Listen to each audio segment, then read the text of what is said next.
গল্পের শুরুতেই আমরা ভেসে চলি বরফাবৃত আর্কটিক মহাসাগরের বুকে। সেখানে জুলিয়া আর অস্কার পানির নিচে একটি রহস্যময় সোনার ডিভাইস বসিয়ে পরীক্ষা নিরীক্ষা করছিল। ঠিক তখনই অস্কারের কাছে আসে একটি জরুরি স্যাটেলাইট কল। তাকে জানানো হয় ধ্বংসাত্মক এক তুষারঝড় তাদের দিকে ধেয়ে আসছে। যত দ্রুত সম্ভব তাদের ওই বিপজ্জনক জায়গা ছেড়ে পালাতে হবে। ঠিক এই সময়ে সমুদ্রের গভীরে দেখা যায় একটি রুশ সাবমেরিন। সাবমেরিনের ক্রু সদস্যরা দূর থেকে আসা অত্যন্ত তীব্র আর অদ্ভুত এক শব্দ ট্র্যাক করছিল। হঠাৎ তারা লক্ষ্য করে সমুদ্রের পানির স্তর অস্বাভাবিকভাবে উপরে উঠে আসছে। এই অশুভ দৃশ্য দেখে সবাই স্তম্ভিত হয়ে যায়।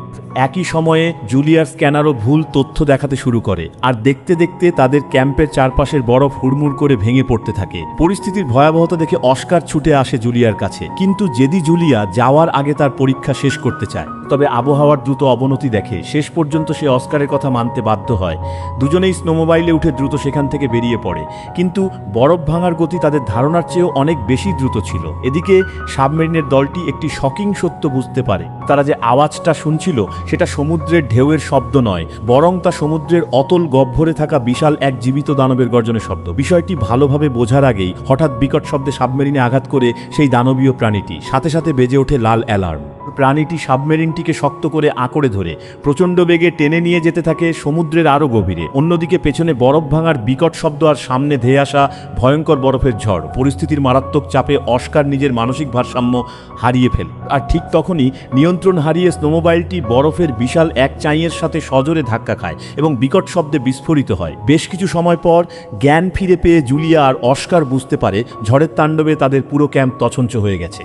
অন্যদিকে সমুদ্রের গভীরে রুশ সাবমেরিনটির ওপর একের পর এক হামলা চলতেই থাকে, আর এই হামলা চালাচ্ছিল সেই একই বিশাল দানবীয় প্রাণীটিকে থামানোর জন্য সাবমেরিনের ভেতর থেকে দলের সদস্যরা তার উপর গুলি চালাতে শুরু করে। গুলির ঝলমলে আলোয় তারা দেখতে পায় প্রাণীটির কয়েকটি বিশাল টেন্টাকল। কিন্তু সেই টেন্টাকল সম্পর্কে আরও কিছু বোঝার আগেই প্রাণীটি আবারও ভয়ঙ্কর আঘাত হানে সাবমেরিনটির ওপর। প্রচণ্ড আঘাতে সাবমেরিনটি মারাত্মকভাবে ক্ষতিগ্রস্ত হয় এবং শেষ পর্যন্ত সেটি ধ্বংস হয়ে যেতে শুরু করে। সাবমেরিনটি পুরোপুরি সমুদ্রের গভীরে ডুবে যাওয়ার ঠিক আগে ক্যাপ্টেন শেষ মুহূর্তে দলের সদস্যদের একটি জরুরি সংকেত পাঠানোর নির্দেশ দেন। তার একটাই আশা ছিল, এই সংকেত রুশ নৌবাহিনীর কাছে পৌঁছালে তারা দ্রুত সেখানে এসে তাদের উদ্ধার করবে। পরের দিনই রুশ মেরিন হেডকোয়ার্টারে পৌঁছে যায় সেই জরুরি সংকেত, আর সেই সংকেত থেকেই তারা জানতে পারে তাদের একটি সাবমেরিন নিখোঁজ হয়েছে। খবরটি শুনে অফিসারদের মাথায় যেন আকাশ ভেঙে পড়ে, কারণ নিখোঁজ হওয়া সেই সাবমেরিনে ছিল অত্যন্ত শক্তিশালী কিছু অস্ত্র। তাই এক মুহূর্ত দেরি না করে অফিসাররা একটি বিশেষ উদ্ধারকারী দলকে সেখানে পাঠানোর সিদ্ধান্ত নেয়। তাদের দায়িত্ব ছিল সমুদ্রের গভীরে হারিয়ে যাওয়া সেই অস্ত্রগুলো উদ্ধার করে ফিরিয়ে আনা, আর এই বিপজ্জনক মিশনের নেতৃত্ব দেওয়ার দায়িত্ব দেওয়া হয় ভিক্টরকে। কিন্তু ভিক্টরকে বেছে নেওয়ার পেছনে ছিল আরও একটি গুরুত্বপূর্ণ কারণ। সে ছিল নিখোঁজ সাবমেরিনের ক্যাপ্টেনেরই ভাই। ভিক্টরের মা যখন জানতে পারেন তার ছেলে ওই ভয়ঙ্কর অস্ত্রগুলো উদ্ধার করতে একটি বিপজ্জনক মিশনে যাচ্ছে, তখন তিনি ভীষণ দুশ্চিন্তায় পড়ে যান। তবে শেষ পর্যন্ত ছেলেকে থামাননি তিনি, বরং শুভকামনা হিসেবে ভিক্টরের হাতে তুলে দেন তার বাবার পুরনো ঘড়িটি। কারণ ভিক্টরের বাবা তখন আর এই পৃথিবীতে ছিলেন না। বাবার সেই ঘড়িটি সঙ্গে নিয়েই ভিক্টর বিপজ্জনক মিশনের উদ্দেশ্যে বাড়ি থেকে বেরিয়ে পড়ে। পথে তার দেখা হয় তার বাবার পুরনো বন্ধু অ্যাডমিরাল ওলশানস্কির সঙ্গে। স্বভাবের দিক থেকে অ্যাডমিরাল ওলশানস্কি ছিলেন কিছুটা রাগী এবং কঠোর প্রকৃতির মানুষ, তবে হেডকোয়ার্টারের নির্দেশে তাকেও এই উদ্ধার অভিযানের অংশ করা হয়েছিল। এরপর ভিক্টর সাবমেরিনে গিয়ে পৌঁছাতেই ক্রুর বেশ কয়েকজন সদস্য তার কাছে অভিযোগ করতে শুরু করে। তারা জানতে চায় এমন কি ঘটেছে যার কারণে তাদের ছুটি এখনো শেষ হয়নি, অথচ এত তাড়াহুড়ো করে তাদের ডেকে পাঠানো হয়েছে। কিন্তু ভিক্টর তখনও তাদের কিছু জানায় না। এদিকে গল্পের অন্য প্রান্তে আমরা আবার দেখতে পাই জুলিয়া আর অস্কারকে। তারা তখনও সেই ভয়ঙ্কর বরফের ঝড়ের মধ্যে দিশেহারা হয়ে ঘুরে বেড়াচ্ছিল। ক্রমেই তাদের সাহস প্রায় পুরোপুরি ভেঙে পড়ছিল, কারণ তাদের কাছে খাওয়ার মতো কোনো খাবার ছিল না, থাকার জন্য কোনো নিরাপদ আশ্রয়ও ছিল না, এমনকি তাদের স্যাটেলাইট ফোনেও কোনো সিগন্যাল আসছিল না। তবুও জুলিয়া হাল ছাড়তে রাজি ছিল না। যে কোনো মূল্যে সে ওই বিপজ্জনক জায়গা থেকে বেরিয়ে যেতে চেয়েছিল। তাই সিগন্যালের খোঁজ করতে করতে জুলিয়া এগিয়ে যায় একটি গভীর খাদ বা বরফের বিশাল ফাটলের দিকে, কিন্তু অসাবধানতাবশত সে প্রায় সেই গভীর খাদে পড়ে যাচ্ছিল। ঠিক সেই মুহূর্তে অস্কার সেখানে ছুটে এসে জুলিয়াকে বাঁচিয়ে ফেলে। এরপর জুলিয়া দ্রুত তার ফোনটি পরীক্ষা করে দেখে, আর তখনই ঘটে যায় এক আশ্চর্য ঘটনা। ফোনের সিগন্যাল ফিরে এসেছে। এক মুহূর্ত দেরি না করে জুলিয়া একটি অয়েল রিগ কোম্পানির সঙ্গে যোগাযোগ করে, কিন্তু সমস্যা হলো বাইরে চলতে থাকা তুষারঝড়ের শব্দ ছিল এতটাই ভয়ঙ্কর যে কোম্পানির সদস্য সদস্যরা জুলিয়ার একটি কথাও ঠিকমতো বুঝতে পারছিল না, আর কয়েক সেকেন্ড পরেই আবারও সিগন্যাল হারিয়ে যায়, ফলে ফোনটি কেটে যায়। জুলিয়া আর অস্কারের শেষ আশাটুকুও যেন তখন নিভে যেতে বসেছিল। তবুও বেঁচে থাকার শেষ চেষ্টা হিসেবে অস্কার একটি ফ্লেয়ার গান ছুড়ে দেয় আকাশের দিকে। ঠিক তখনই জুলিয়ার চোখ পড়ে সামনের বরফের ওপর। সেখানে লাল রঙের একটি আলো জ্বলছিল, কিন্তু সেই আলোটি আসলে কি? সেখানে কি কেউ তাদের সাহায্যের জন্য অপেক্ষা করছিল, নাকি বরফের নিচে লুকিয়েছিল আরো ভয়ঙ্কর কোনো রহস্য? উত্তরটা জানার জন্য জুলিয়া আর অস্কার সেই লাল আলোর দিকে দৌড়াতে শুরু করে। কাছে গিয়ে তারা বুঝতে পারে এটি সেই জরুরি সংকেত যা নিখোঁজ সাবমেরিনের ক্যাপ্টেন শেষ মুহূর্তে ছেড়ে দিয়েছিলেন। জুলিয়া ও অস্কার ভালোভাবেই জানত এই সংকেতের সন্ধান করতে করতে রুশ সেনাবাহিনী নিশ্চয়ই এখানে এসে পৌঁছাবে, তাই জুলিয়া অস্কারকে ওই জায়গাতেই অপেক্ষা করতে বলে। এদিকে কয়েক ঘন্টার পথ পাড়ি দেওয়ার পর ভিক্টরের সাবমেরিন সেই জায়গায় পৌঁছে যায় যেখানে তার ভাইয়ের সাবমেরিন নিখোঁজ হয়েছিল। তারা জরুরি সংকেতের অবস্থানও শনাক্ত করতে পেরেছিল, তাই ভিক্টর তার দলকে সেই জায়গার দিকে এগিয়ে যেতে বলে। কিন্তু সেখানে পৌঁছে ভিক্টর কোনো সাবমেরিন খুঁজে পায় না। তার বদলে তারা দুজন ক্লান্ত ও অসুস্থ ভূতত্ত্ববিদকে দেখতে পায়। তাদের অবস্থা খুবই খারাপ ছিল, তাই ভিক্টর দ্রুত তাদের নিজের সাবমেরিনে তুলে নেয়। তবে তাদের উদ্ধার করার পেছনে ভিক্টরের একটি উদ্দেশ্যও ছিল। সে জুলিয়া ও অস্কারের কাছ থেকে জানতে চেয়েছিল তার ভাইয়ের সাবমেরিনের সঙ্গে আসলে কি ঘটেছিল। কিন্তু ভিক্টর যখন জুলিয়াকে এই প্রশ্ন করে তখন তার কাছেও কোনো পরিষ্কার উত্তর ছিল না। জুলিয়া তাকে বলে, শুরুতে আমার মনে হয়েছিল আমাদের সোনার ডিভাইস বিস্ফোরণের কারণেই এই বিপর্যয় ঘটেছে। হয়তো সেই বিস্ফোরণের ফলে সমুদ্রের নিচে ভূমিকম্প শুরু হয়েছিল, কিন্তু পরে আমি যখন আমার সব সরঞ্জাম পরীক্ষা করি তখন দেখি সেদিন কোনো ডিভাইসেই ভূমিকম্পের রেকর্ড পাওয়া যায়নি। এতে জুলিয়ার বিশ্বাস আরও দৃঢ় হয় যে এত ভয়ঙ্কর অস্থিরতা কোনো ভূমিকম্পের কারণে সৃষ্টি হতে পারে না। এর পেছনে অবশ্যই কোনো সামুদ্রিক প্রাণীর হাত রয়েছে। জুলিয়ার কথা শুনেই ভিক্টরের আগের দিনের একটি রহস্যময় ঘটনা মনে পড়ে যায়। তারা যখন আর্কটিক সার্কেলে প্রবেশ করতে যাচ্ছিল তখন তাদের রাডারে একটি অদ্ভুত সিগন্যাল ধরা পড়ে। পরে জানা যায় সেটি আসলে একদল তিমি মাছের সিগন্যাল, কিন্তু সেই তিমির দল বারবার তাদের সাবমেরিনে ধাক্কা দিচ্ছিল। দেখে মনে হচ্ছিল তারা ইচ্ছা করেই ভিক্টরদের সামনে এগোতে বাধা দিচ্ছে। তখন অ্যাডমিরাল ওলশানস্কি তিমিগুলোকে দূরে সরিয়ে দেওয়ার জন্য একটি লো ফ্রিকোয়েন্সি সিগন্যাল চালু করার নির্দেশ দেন। ভিক্টর এতে আপত্তি জানায়, কারণ এই সিগন্যালের কারণে তিমিগুলোর ক্ষতি হতে পারে। কিন্তু অ্যাডমিরাল ওলশানস্কি ভিক্টরের কোনো কথাই শোনেননি। লো ফ্রিকোয়েন্সি সিগন্যাল চালু হতেই সব তিমি দূরে সরে যায়, কিন্তু কিছুক্ষণ পর তারা আবার ফিরে আসে। এই দৃশ্য দেখে দলের সদস্যরা অবাক হয়ে যায়। ঠিক তখনই সমুদ্রের গভীর দিক থেকে তারা আরও একটি অদ্ভুত সিগন্যাল পায়। একই সময় তিমিগুলো একে একে সেখান থেকে সরে যেতে শুরু করে। দলের সদস্যরা যখন সিগন্যালটি পরীক্ষা করে তখন তাদের স্ক্রিনে একটি বিশাল প্রাণী দেখা যায়। প্রাণীটি এক ঝটকায় একটি তিমিকে শিকার করে ফেলে। এরপর সেটি ধীরে ধীরে তাদের সাবমেরিনের দিকে এগিয়ে আসতে থাকে। এটি দেখে অ্যাডমিরাল ওলশানস্কি প্রাণীটির ওপর হামলার নির্দেশ দেন, কিন্তু ভিক্টর তাকে থামিয়ে বলে, আমরা কোনো অজানা প্রাণীর ওপর এভাবে হামলা করতে পারি না। এরপর ভিক্টর সাবমেরিনটিকে কাছের একটি বরফে ঢাকা সরু ফাটলের মধ্যে নিয়ে যেতে বলে। তার বিশ্বাস ছিল এত বড় প্রাণী ওই সরু ফাটলের ভেতরে ঢুকতে পারবে না। শেষ পর্যন্ত ভিক্টরের ধারণাই সঠিক প্রমাণিত হয়। তার নির্দেশ মেনে দলটি সাবমেরিনকে সমুদ্রের গভীরে লুকিয়ে ফেলে। বিশাল প্রাণীটি তাদের দেখতে পায় না। কিছুক্ষণ খোঁজাখুঁজির পর সেটি ক্লান্ত হয়ে সেখান থেকে চলে যায়। এভাবেই ভিক্টরের একটি সিদ্ধান্ত সেদিন পুরো দলের প্রাণ বাঁচিয়ে দেয়। জুলিয়ার কাছ থেকে পুরো ঘটনা শোনার পর ভিক্টর বুঝতে পারে এটাই সেই প্রাণী যে বরফ ভেঙে তাদের প্রথম সাবমেরিনটিকে ধ্বংস করেছিল।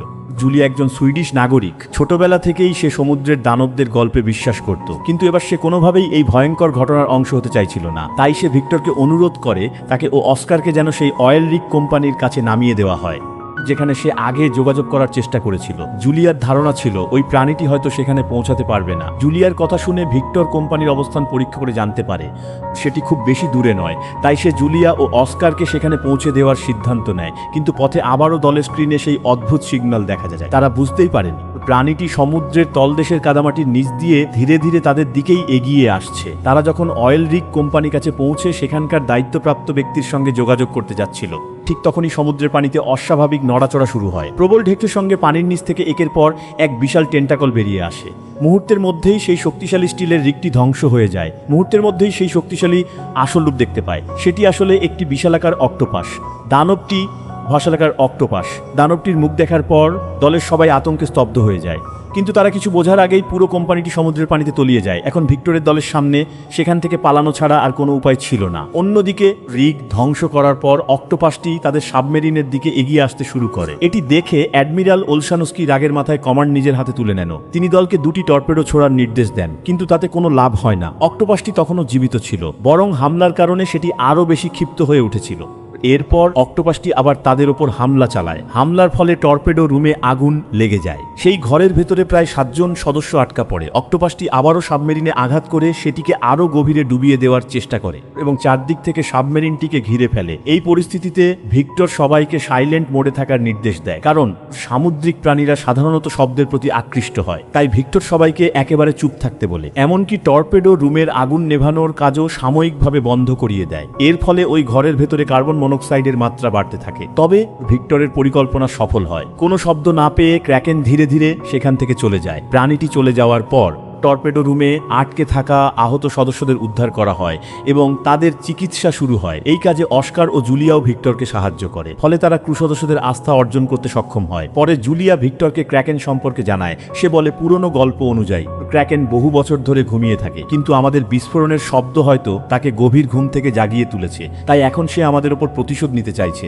আমরা যদি বেঁচে থাকতে চাই তাহলে সোনার ডিভাইস বন্ধ করতে হবে। জুলিয়া আরও জানায়, অক্টোপাস শিকার করার পর শিকারকে নিজের গুহার ভেতরে টেনে নিয়ে যায়। এর অর্থ হলো ভিক্টরের ভাইয়ের সাবমেরিনটি নিশ্চয়ই জুলিয়ার পুরনো ক্যাম্পের কাছাকাছি কোথাও রয়েছে। তারা যখন এই বিষয় নিয়ে আলোচনা করছিল, ঠিক তখনই একজন অফিসার সাইলেন্ট মোডে রেকর্ড করা একটি শব্দ খুঁজে পায়। শব্দটি আসছিল জুলিয়ার ক্যাম্পের অবস্থান থেকেই। এবার ভিক্টর তার ক্রু সদস্যদের সবকিছু বুঝিয়ে বলে। সে নিজের ভাই এবং সাবমেরিনের বাকি সদস্যদের উদ্ধার করার জন্য সেই বিপজ্জনক জায়গায় যাওয়ার সিদ্ধান্ত নেয়। কিন্তু কয়েকজন ক্রু সদস্য এতে রাজি ছিল না। তাদের বক্তব্য ছিল তাদের হাতে থাকা অস্ত্র দিয়ে ওই ভয়ঙ্কর অক্টোপাসের মোকাবিলা করা সম্ভব নয়, তাই যত দ্রুত সম্ভব এই এলাকা ছেড়ে চলে যাওয়াই উচিত।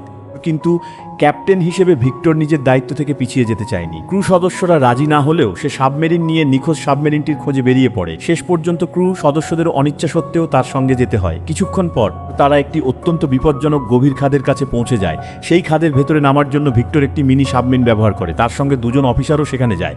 খাদের নিচে পৌঁছে তারা শত শত ডুবে যাওয়া জাহাজ দেখতে পায়। অর্থাৎ জুলিয়া ক্র্যাকেন সম্পর্কে যে গল্প বলেছিল সেটি কোনো মিথ্যা গল্প নয়, বরং সত্যি। এই সময় তারা ভিক্টরের ভাইয়ের সাবমেরিনটিও খুঁজে পায়। সাবমেরিনটি সামনের অংশটি এখনো কিছুটা অক্ষত ছিল, তাই ভিক্টর ওই অংশের সঙ্গে নিজের মিনি সাবমেরিনটি যুক্ত করে দেয়। এরপর ভেতরে প্রবেশ করে সে তার ভাই আলেকজান্ডার এবং সাবমেরিনের বাকি ক্রু সদস্যদের দেখতে পায়। তারা তখনও জীবিত ছিল। ভাইকে জীবিত দেখে ভিক্টর প্রচণ্ড খুশি হয়। একই সঙ্গে সে অবাকও হয়ে যায়, কারণ এতদিন ধরে ক্র্যাকেনের হাত থেকে বেঁচে থাকা কোনো সাধারণ ব্যাপার ছিল না। ভিক্টর যখন আলেকজান্ডারকে জিজ্ঞেস করে তারা কিভাবে বেঁচে ছিল, তখন আলেকজান্ডার জানায় ক্র্যাকেনের হাত থেকে বাঁচার জন্য তারা সাইলেন্ট মোড ব্যবহার করেছিল, আর এ কারণেই তারা এতদিন টিকে থাকতে পেরেছে। মিনি সাবমেরিনের ভেতরে জায়গা কম ছিল, তাই ভিক্টর 2 ধাপে সবাইকে সেখান থেকে বের করে আনার সিদ্ধান্ত নেয়। প্রথম ধাপে সে একদল ক্রু সদস্যকে মিনি সাবমেরিনে তুলে পাঠিয়ে দেয়, আর সে নিজে তার ভাই আলেকজান্ডারের সঙ্গে সেখানেই থেকে যায়। কিন্তু মিনি সাবমেরিনটি অর্ধেক পথ অতিক্রম করতেই আমরা দেখতে পাই ক্র্যাকেন আবার জেগে উঠেছে। অন্যদিকে ভিক্টর ও আলেকজান্ডার সেই বিশেষ মিসাইলগুলো চালু করার চেষ্টা করতে থাকে। অনেক চেষ্টা করার পর অবশেষে কম্পিউটার চালু হয় এবং মিসাইলগুলো সক্রিয় হয়ে যায়।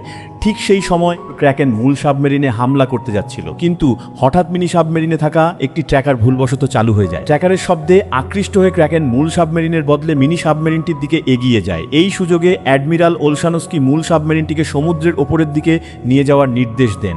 একই সময়ে ভিক্টর ও আলেকজান্ডার মিসাইলের মধ্যে কোড প্রবেশ করিয়ে সেগুলো চালু করে দেয়। কিন্তু ততক্ষণে ক্র্যাকেন তাদের খুব কাছে পৌঁছে গেছে। ক্র্যাকেনের বিশাল টেন্টাকলগুলো ভিক্টরদের সাবমেরিনটিকে শক্ত করে জড়িয়ে ধরতে শুরু করে। মৃত্যুর আগে 2 ভাই রেডিওর মাধ্যমে একে অপরের সঙ্গে কথা বলে। তারা নিজেদের পুরনো ভুলের জন্য একে অপরের কাছে ক্ষমা চায়, কিন্তু শেষ মুহূর্তেও তারা সাহস হারায় না। ক্র্যাকেন সাবমেরিনটিকে পুরোপুরি ধ্বংস করার আগেই ভিক্টর ও আলেকজান্ডার একসঙ্গে মিসাইলের সুইচ চাপ দেয়। সঙ্গে সঙ্গে একটি ভয়ঙ্কর বিস্ফোরণ ঘটে। বিস্ফোরণের আগুনে ক্র্যাকেন জ্বলতে শুরু করে, আর একটি উজ্জ্বল আলোর রশ্মি আর্কটিকের বরফ ভেদ করে আকাশের দিকে উঠে যেতে দেখা যায়। এদিকে মূল সাবমেরিনটি পুরোপুরি ডুবতে শুরু করে এবং তার ভেতরে পানি ঢুকতে থাকে। এই দৃশ্য দেখে 2 ভাই মিনি সাবমেরিনটির দিকে দৌড়ে যায়, কিন্তু হঠাৎ একটি প্রবল ঢেউ তাদের দুজনকে আলাদা করে দেয়। ভিক্টর আলেকজান্ডারের হাত শক্ত করে ধরে তাকে বাঁচানোর চেষ্টা করে। অনেক কষ্টে সে আলেকজান্ডারকে নিয়ে মিনি সাবমেরিনটির কাছে পৌঁছাতে সক্ষম হয়, কিন্তু সমস্যা ছিল মিনি সাবমেরিনটি ডুবন্ত জাহাজের সঙ্গে আটকে গিয়েছিল এবং কিছুতেই সেটি আলাদা হচ্ছিল না। অথচ মিসাইল বিস্ফোরিত হতে আর মাত্র কয়েক সেকেন্ড বাকি।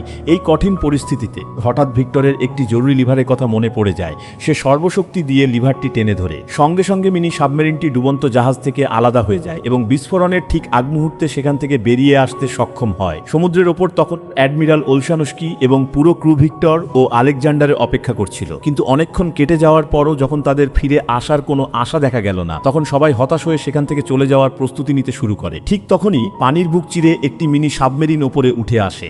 তার ভেতরে ছিল ভিক্টর ও আলেকজান্ডার। দুজনকে জীবিত অবস্থায় দেখতে পেয়ে পুরো ক্রু আনন্দে চিৎকার করে ওঠে। সবাই স্বস্তির নিঃশ্বাস ফেলে। এরপর ভিক্টর তার বাবার ঘড়িটি আলেকজান্ডারের হাতে তুলে দেয়, কিন্তু আলেকজান্ডার ঘড়িটি নিতে অস্বীকার করে। সে ভিক্টরকে বলে, এই ঘড়ির প্রকৃত অধিকারী তুমি, তাই এটি তোমার কাছেই থাকা উচিত। কিছু সময় পর পুরো ক্রু রাশিয়ায় ফিরে আসে। দুই ভাইও নিজেদের পরিবারের সঙ্গে দেখা করে। এভাবেই অসম্ভব বলে মনে হওয়া সেই ভয়ঙ্কর মিশন শেষ পর্যন্ত সফল হয়। আর এভাবেই